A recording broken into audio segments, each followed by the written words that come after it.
Valedictorian, Ms. Shanice Maynard.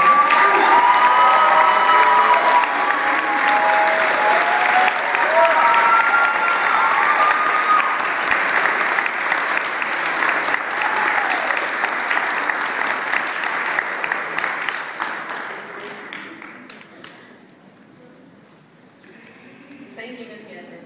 Good evening, everyone, and welcome to UrbanPromise Academy's graduation ceremony for the class of 2011. I am Shanice Maynard, and I am honored to be speaking on behalf of my fellow classmates, my friends, and my fellow scholars. Thank you for joining us on this joyous occasion. Before I continue, I would first like to thank and recognize some very important people who showed servant leadership to the school and its students. Dr. Bruce May, Ms. Shavina Hicks, Principal Marlowe, Mrs. Marlowe, and the UK Teachers Lab.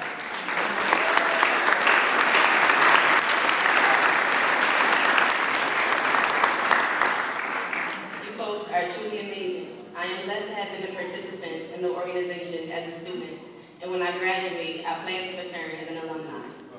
I would also like to thank the people closest to me, my family, my coaches, my teammates, and these beautiful people sitting in back. Our well-awaited evening is finally here, and I say with confidence, we're ready. To be where I am today without mentioning those people who stuck by my side would be a complete injustice to them. Even though I can't thank them all, I would like to say a few words that will weigh on my heart if I do not say them right now in this moment. Coach Phil, thank you for offering me a dream when I didn't have one. For teaching me all you could,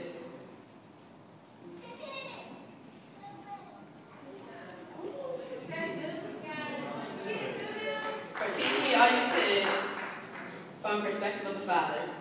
You introduced me to a game that changed my life. You showed me that I was capable of hard work.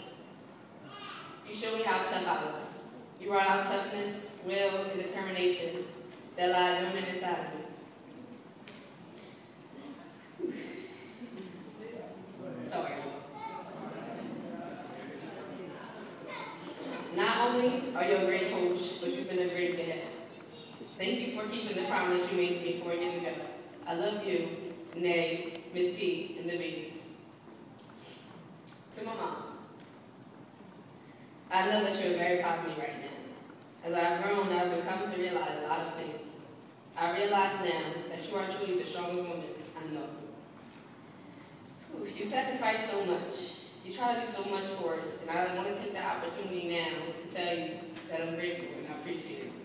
Stop crying.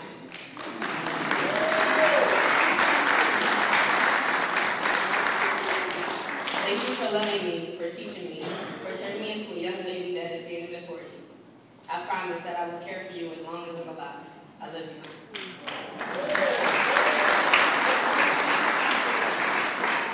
To the teachers, your patience is what kept me engaged. You work with me diligently after school and during school. You have so much to deal with during the day, but when I was in your classroom, I didn't feel it. I felt like I was the most important person in the school. You made me feel special, and you gave me your full attention, and for that, I am grateful. Nunu, do you have it? Do you got it? Are you sure? If not, come after school. I'll be here. You know, when I was a kid, I always thought that teachers lived in the basements of the school. It was making a run in our lives, but now I can definitely say, as much as they stay after hours, they do live in the basement. But they're not trying to run our lives just yet. Even out of school, you came to my games. You were there when I got my 1,000 points. I will never forget the faces in the crowd of Jasmine, Brian, and Vincent screaming for me, holding that huge sign blocking all the cameras. You made us a priority. Thank you. Mr. and Mrs. Marlowe, you are living proof of God's people. Not only did you take over the school in a bad position, you raised it to a completely different standard. Miss Marlowe, thank you for stopping your day to make us lunch. When you bit to that peanut butter and jelly sandwich, you knew it was made with love. It was so good. Thank you, Mr. Marlowe. Oh, and for you, Mr. Marlowe. Thank you again for being another man who entered my life for a reason. Thanks for making me understand the world and how I should tolerate it. Maybe you should make it a promise in Baltimore so you can come to every one of my games. Now to my classmates. We've endured some really tough times, but we managed to find the self-determination and willingness to rise to the occasion. We fight and we argue, and as a result of our fighting and argument, we hurt each other pretty bad. But when one of us is down and out and need a hand, we don't have to ask twice. That is what I love about each and every one of us. Acclaimed novelist and playwright, also civil rights activist Jane Baldwin once proclaimed that love does not begin and end in the same way we think it does. Love is a battle. Love is a war. Love is growing up. I'm sharing Baldwin's brilliant words with you because it defines us perfectly. Having the opportunity to watch each of us grow into the people we are today has been God's blessing. Through all the fights and the arguments, and most importantly our makeups, our bond is so strong, sometimes it seems surreal. The example I hope we set for future graduates is the ability to reconcile. It was through our willingness to forgive one another that our incredible bond was never to be tarnished.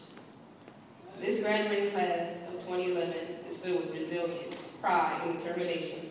No one, and I mean no one, can take that away from us. For many of us, just being here, simply graduating, is an accomplishment. For me, as your valedictorian, it is an honor. But our journey is not over yet. There are many more mountains to be climbed, and many more objectives to be fulfilled. Will we achieve success all the time? No. Will we fall short sometime? Yes. But do not become discouraged, you guys. We all fall. What is important is that we find a way to stand back up again. For so long, we relied on each other to be okay. It won't be like that anymore. Now, we must take those memories with us. We must take the strength and encouragement received from each of us to our next adventure and use it when we feel like it's too much. So much in our lives has been too much, but look where we're standing. Ready here. Classmates, fellow graduates, friends, and future leaders of tomorrow, my brothers and sisters. Baldwin also said, the world is before you, and you need not take it or leave it as when you came in. The game is in our hands, and the coach is giving us the green light. It's time to put in some real tough work. 4 years ago, a legacy started. Let's keep it going. Let's keep it alive so we remember. It's time to shine our light upon the world. Thank you.